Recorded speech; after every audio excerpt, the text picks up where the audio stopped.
Hello and welcome to the Redmen TV. It's the build-up for the derby on the weekend. This chair's squeaky, so if that happens, I'm sorry. But I'm joined by Matty and John to talk about this game. Look, we've just come off the back of a disappointing result in the Champions League. This is where we need to bounce back, isn't it, Matty? We need to just go out there, show Everton that we need to show them the place, really, don't we? Oh, yeah, as per usual. I think we can look at the PSG game in isolation, and especially when you contrast that with Everton at home, I don't think they're even compatible or comparable in any possible way. I think we've got all of the tools to nullify any of their tools, essentially. Like, I don't see them being too much of a threat. I know they've picked up a bit better form compared to earlier on in the season, but I think we'll do them. All the way through the show, I really need to touch wood on everything we're saying, just purely because, look, Everton and Anfield's been a really good game for us, hasn't it, John? But we've kind of got to temper it, haven't we, a little? Well, we're always on a hiding to nothing, aren't we, in the derby game now, Yeah. because we've been so dominant, and we know what Evertonians are like. If they do get a victory, you can imagine we will never hear the end of it. A draw. If you get a draw. A corner. Yeah. No, I mean, I'm quite pleased that they've actually now got a new team who Evertonians are quite excited about. So yeah. I'm looking forward to see how they tackle the derby and whether they can actually challenge us. Because, as you say, form goes out the window and stuff, doesn't it, in derbies? You end up, it's a bit of a leveller. So in recent years, that's not been the case. We've just wiped the floor with them. But if they can get back to being a team who will compete in derbies and make them more interested, then, fine, I'm all for that. Yeah, definitely. It's nice to see a competitive derby. I mean, I was really disappointed with the team Sam Allardyce put out at Anfield last season. Obviously, they got a result. They got the 1-1, and they were quite happy with that because we were flying at the time. But you're looking at it thinking, what's happened to Everton here, really? And how have they fallen so far down where they're literally sitting back and just lumping the ball to, I think it was Calvert-Lewin, and just thinking, wow, this is mad. But now, like you said, Marco Silva's come in, made a good few changes, made them more expansive, given them a better style. They've got Richarlison, who scores them some goals. He's exciting their fans. Yeah. They've got a Sigurdsson. Well, Richarlison's got 6 goals, Sigurdsson's got 7 and 2 assists, Walcott 3 goals, 2 assists there. So we've had lots of false dawns from Everton, but if they can come back and give us a game, then that's great. Yeah, it'd be brilliant. As long as we win. Oh, of course. But again, you do want to see a competitive derby. Yeah. I mean, it's interesting because we've all been down in the dumps over the Paris result, but Klopp's team haven't put a foot wrong in the Premiership. No. They're unbeaten. The only points they've dropped have been against the top sides. Yeah. They're right on the tail of City at the top. Yeah. Everyone's moaning that we're not as exhilarating as we've been, but you can't fault the results in the Prem. And if we were just playing in the Prem and we weren't in Europe at all, we'd all be thinking, well, this is okay. Yeah, we'd all be amazing. and hopefully that side of it, in terms of how we are in the league at the moment, hopefully that's a scalp for Everton to want to try and get, because that plays into our hands. Yeah, well, I think that's probably going to be true of every game we play, but more so in the derby. It's a good scalp for Everton. But if they can give us a game, then will our pragmatism be enough again in the derby game? It's been great in all other games so far, but the derby games do tend to be different, don't they? Yeah. I mean, there's a big, well, not big story, but Henderson's out, Matty. He's got a red card, obviously, the other day. Is that a big miss for you? Is that going to be a challenge for Liverpool with Henderson out?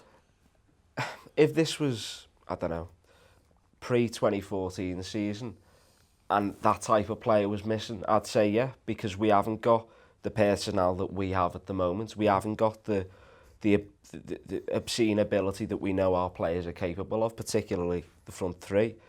Because when you have got a poorer side, you do rely on those figureheads. You do rely on those people you look up to, and I think although there'll be an aspect of us missing him because he gives as good as he gets, and he does like to boss people about, and he does like to tell the referee how things are. It will be a slight miss, but I certainly don't think the game will hang on on his loss. Yeah, I mean, we've got other players there, haven't we, John? We've got Fabinho who can come in. Obviously, Gini is a stalwart at that midfield now. You'd like to think that we're just going to carry on and maybe even play a bit better without him in there, maybe. Well, he hasn't played that many games, True, you know. So it's not as if he's playing every game and he's like Steven Gerrard and we can't do without him. He's a player who comes in occasionally and he's our captain. And I know a lot of people don't like him, but for me, he gives the team a lot of steadiness, and you know, he's around the pitch, he's making his presence felt. But miss him, I don't think so anymore, because we do without. In fact, not just this season, but for the last 2 or 3 seasons, his injury record has been terrible. So, you know, we're starting to wean ourselves off, you know, Jordan Henderson, to be honest. Yeah, I think especially that 6 role as well. As long as the attacking midfielders and the attacker on the day, that's just in a position where you got to keep the ball moving, and that's what Jordan Henderson's really good at. But then once they aren't really playing too well, you're thinking, why is he not offering more? And that's a big problem for me, especially just when we're being overrun, like you saw at PSG, when the midfield can't break through. You're like, what? Why is he not doing anything? And yeah, I mean, so for tough. me, why isn't he, in fact, any of our midfielders having any shots? Yeah. You know, why aren't they getting to the edge of the box or 20 yards out and having a crack? And that's why you don't have anyone who does that. Maybe you want Keita in there. Obviously we'll talk about our preferred 11s in there, but for me, I'd really like to see Keita play a role in this game. For me, I just want to see them driving runs that we did see towards the end of PSG. Look, he's been out with injury stuff, and that's why he's not come in. It's been unfortunate for him, but I just want to see him pick up. What a game this could be. You saw Van Dijk in his first game against Everton, and he comes up with a header and cements himself and just goes, this is a player. It'd be really nice to see Keita just come out, be that player. He just goes, yeah, I'm going to be that runner from midfield. I'm going to link this up. I'm going to have shots from distance, and I'm going to really we missed Oxlade-Chamberlain in that respect, don't we? Massively. That ability to drive at defences and shoot. Yeah. We haven't had anyone doing that at all, and I haven't seen Keita do it either, to be honest. But he used to do it when he was playing Leipzig. For Leipzig, yeah.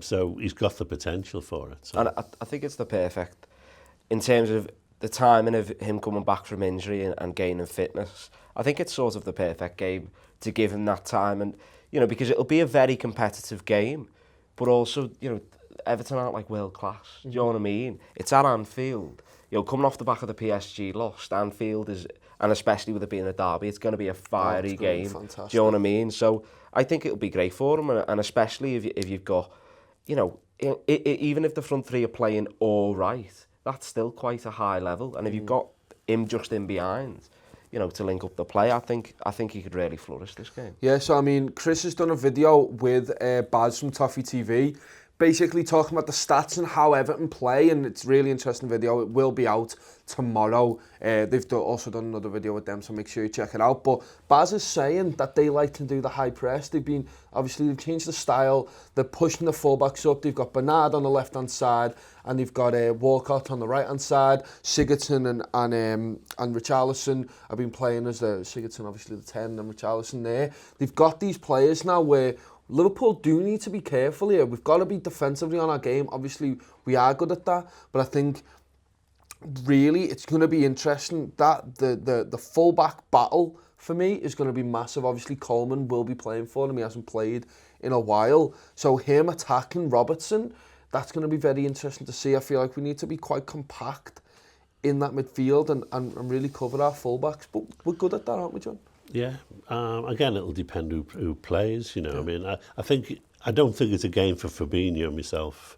Okay. You know, I wouldn't want to throw him into a derby. Why is that? You know? Mainly because he's not played that much, and it's a hell of a game to come in and be a sole defence. If he goes with 2 defensive midfield players, well, maybe, but you know, I don't want to see him playing 2 defensive midfield players at home against Everton. You've gone very attacking in your lineup, which I think we shouldn't treat them with any respect at all. I think we should go out and wipe the floor with them. Brilliant. And I want us to attack them. Yeah. I think Gini's good enough to hold the midfield on his own. Yeah. You know, and that will give us Keita and Shaqiri for me. Let's get at them. Let's be attack-minded. We're at Anfield, you know, we don't concede goals at Anfield. We don't get beat. Let's go out and wipe the floor. I mean, it's a big one. We've got to keep the pressure on City, haven't we, Matty? I mean, obviously it's a derby and you just want to think about winning it, but the winning it's getting the 3 points, isn't it? Winning it's staying on the tails of City. We have Bournemouth. We'll talk about the rival fixtures towards the end of the show, but they have Bournemouth. They're probably going to win that game. It's at home.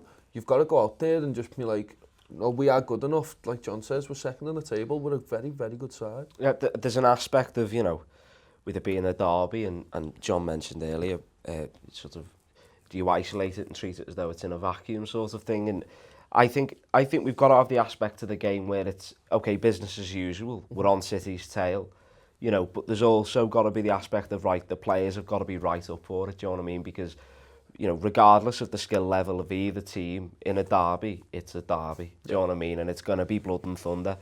And so I think as long as the players keep in the back of their minds, all right, I'm not going to go over the top, but I'm gonna live up to the standard of this game, sort of thing, and just go about the business. And I invite them to put pressure on us. I invite them to high press us.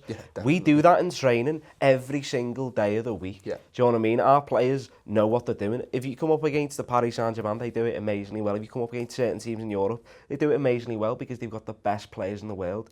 No disrespect to Everton, but a bit really. They haven't got the best players in the world. I invite you to presses and see where it gets you. Yeah, I'm really excited to see our front three click again. Obviously, we talked about that Keita link in midfield, and then Shaqiri could be a talking point there as well.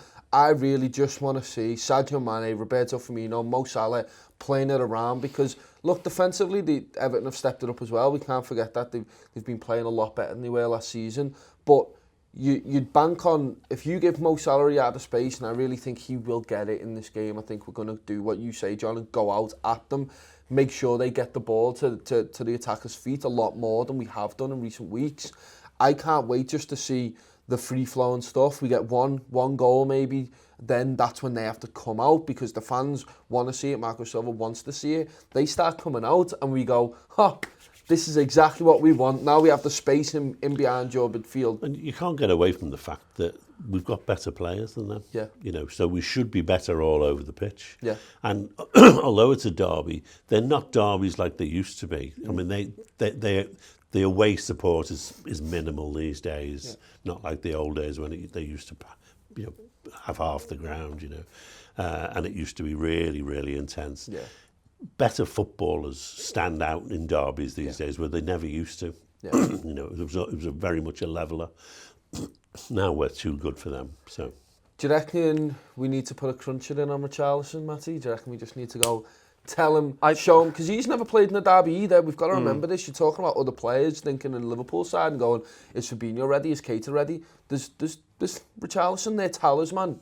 Put a little cruncher in. I reckon Gomez doesn't need to do anything other than just go about his business. Gomez, if he doesn't make an obvious error, Gomez will have Richarlison in his pocket Richarlison's every day of the week. Got a lot of pace, but Gomez has got pace to burn. Yeah. So Gomez is probably, I'll put my money on saying the fastest centre-back in Europe. Genuinely. In Europe? I'd say he's the fastest centre-back. Listen, if you watch him when he goes full kilt, he is rapid. Koulibaly's got big legs. Varane as well. Yeah, but Gomez is quick. There's a few probably faster, but I get what you mean. Gomez is a very good centre-half. Gomez has played right back a lot of his career. Yeah. Varane and Koulibaly haven't. But either way, you know. So look, we'll talk about the preferred 11 shortly, but you can see I'm sporting a Redmen Christmas jumper. Go out and buy them. I'm not sure when the deadline is for buying them. Chris will know and they'll know. But look, there'll be a link. There'll be a brilliant advert of Bailey getting one for Christmas. And he's so made up and you will be too.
So yeah, he looks made up, and like I say, you will be too.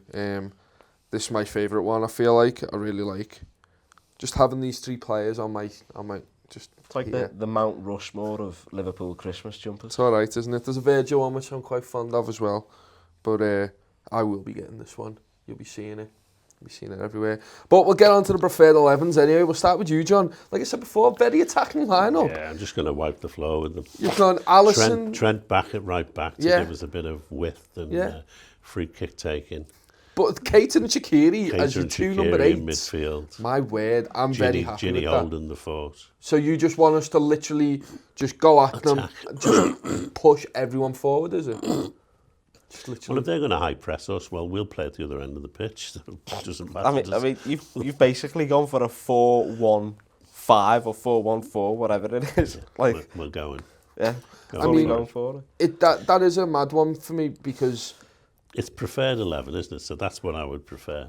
You just want us to literally wipe the floor. I just want to be attacking. And just we can all sit back and go, we're back. Yeah, there we go. That would be fantastic. To be honest, if you came out with that, I'd be madly surprised, but also really giddy, because you'd be like, okay, I thought to myself, well, you can play Ginny Holding with Milner and let Keita run free. Yeah. And I think probably Klopp will go with that. But I thought to myself, get Shaqiri from there. Yeah, too right. Let him play. Let him sort of take that Coutinho role, around the edge of the box, getting shots away. How nice would it be? Just storm them and score 3, and then just see the game out really comfortably and get to single game like we have done many, many times before. We'll go on to your team, Matty. You've gone with same back 5 as usual. Obviously, Trent back in, Gomez back in at centre half. Then Fabinho, Gini, Holden, and then Keita in the number 10. That's a mad one for me. Yeah, I think in terms of playing Keita in the 10, it offers you that versatility between flipping to a 4-2-3-1 and a 4-3-3. Depending on your position in the game. You've got to remember, football's always fluid, isn't it? You've got to change your formation based on what's happening. I think, and Keita is attacking enough to be able to play that 10 with ease. I think he'd really thrive in that more advanced 8 position, that number 10 position, where he's got the ability and he's got the free rein just to play his game, let him do what he wants to do, and especially with Gini behind him, he's got the experience. He's played in derbies before, and Fabinho, look, if we were playing against a Chelsea or whatever, I might not chuck a Fabinho in there next to a Gini with Keita, without a Milner or a Henderson or whoever, but they haven't got the quickest midfields. You know what I mean? And Fabinho isn't exactly slow. I'm certain Fabinho could keep up with Bernard or whoever would be on the left wing. So I think that's more than capable. And then in terms of Mane, Firmino, Salah, I mean, that says it all. Yeah. But I just want to see Keita get the balls to Keita, get him in those half spaces, put the balls out to the front 3 and really prove yourself. I mean, he's already got a song about him. He's donned the number 8 shirt. So if he wants to step up to the mark, if he plays, he'll certainly have the ability to. This is the game to do it. If he goes out there and puts a performance in, we'll love him forever. In terms of what I've come for, I've come with Alisson, Trent, Gomez, Van Dijk, Robbo, Gini, Fabinho in the middle again. And I've just gone with the team that I know works. I know we've won games doing it. I've gone with Firmino and Shaqiri on the right, Salah, Mane. And I feel like we just need to get back to knowing what we're good at, pushing on. We're going to have quite a bit of the ball because we're at Anfield. It gives us the cover in the full-back area, which I feel like we need. I like Firmino dropping deep. He's been playing better doing that. And I just feel like I just want to do something that we know wins games. We can't lose this game for me.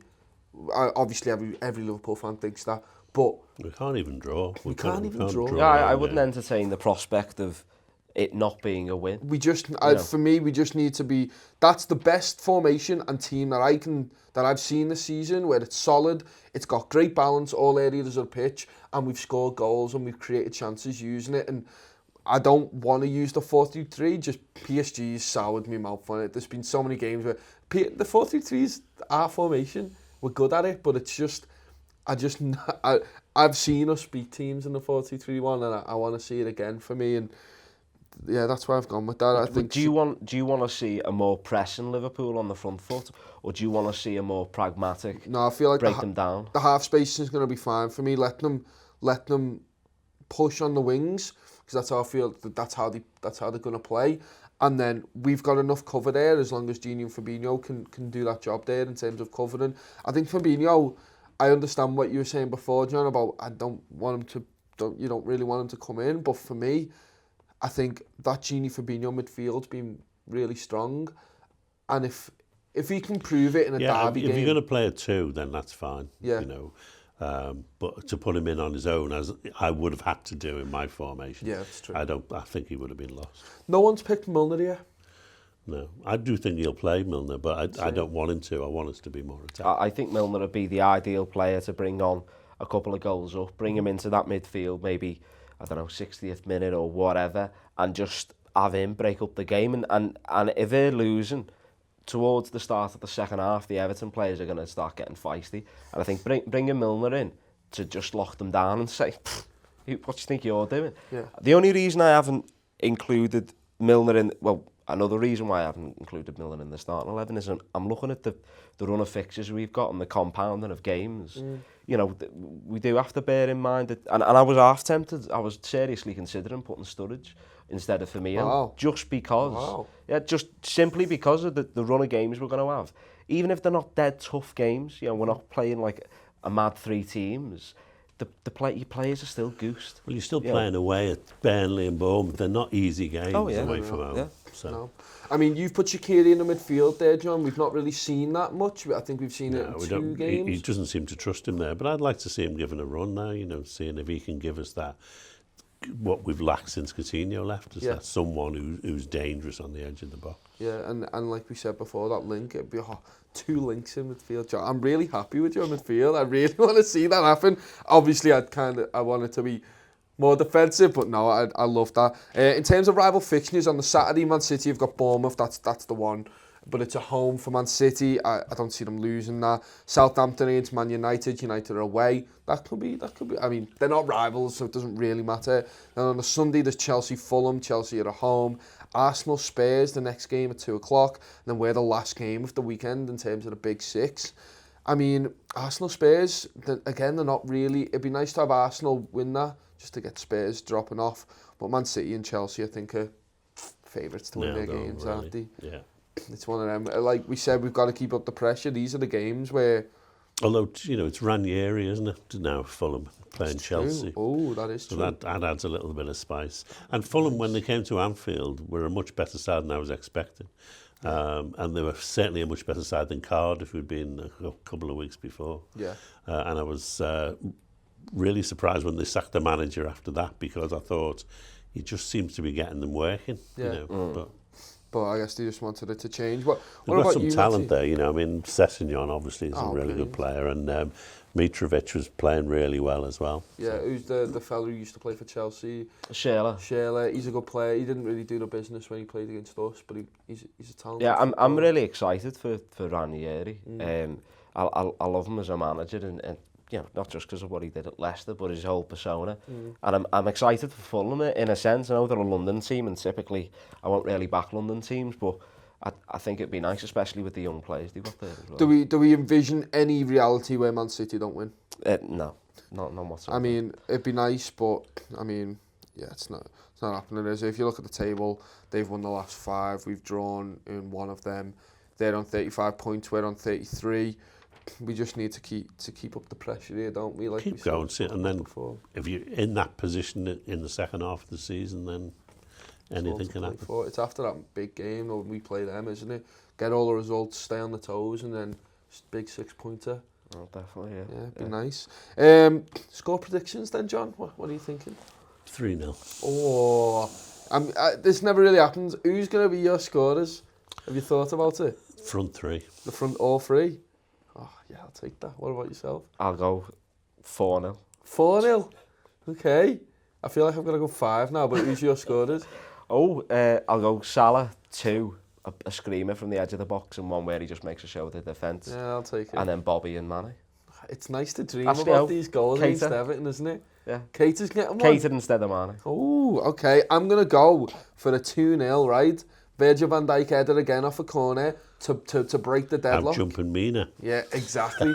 Actually, no, if we break the deadlock with a Van Dijk header, I feel like it's going to be more... And there'll be a lot of symmetry there, because was it his debut or his debut? first goal was against Everton? It was 2-1. And it was a header. I was in the Cop that day, and it was one of the best feelings ever. We got to sing "You Haven't Won a Trophy" because we knocked them out. Oh, I want to sing that. You know what? I want it to be Mane and I want it to be Van Dijk, just so we can sing Mane scored again, because we didn't get to do that when we drew 1-1, and I really wanted to do that. So let's do that again, and I just want Van Dijk to get in the goals off a corner, and I can see that happening. You know what? Long throwing from Gomez, and it'll work this time. All these things we've been training for. Fantastic. But yeah, everyone, thank you for watching the Uncensored match build-up. Yeah, let us know your score predictions. Let us know your teams. Let us know if you agree with what we talked about in terms of like the midfield. Obviously, Henderson's not there. Who would you want to play in that midfield, in the 6? How many... should we be worried about Everton? The answer is yes, because we can't lose. But yeah, leave us all your thoughts in the build-up in the comments section below. Buy one of these jumpers, because why not? You've got a deadline. It's coming up shortly, so just get one now. May as well. All the rest of the preview content's going out. So we've got 2 big shows with the Toffee TV lads. We've got a... What else have we got? We've got a top 10, actually, top 10 best derbies. And we've got an interview with Jeff Golden, who wrote Stanley Park something. Sorry, Jeff. It's a great book, Chris says. So go over there. We've got an interview with him on the website as well. But yeah, thank you, Matty. Thank you, John. Pleasure. See you hopefully after we've beaten Everton at Anfield once again. Yeah, nice one.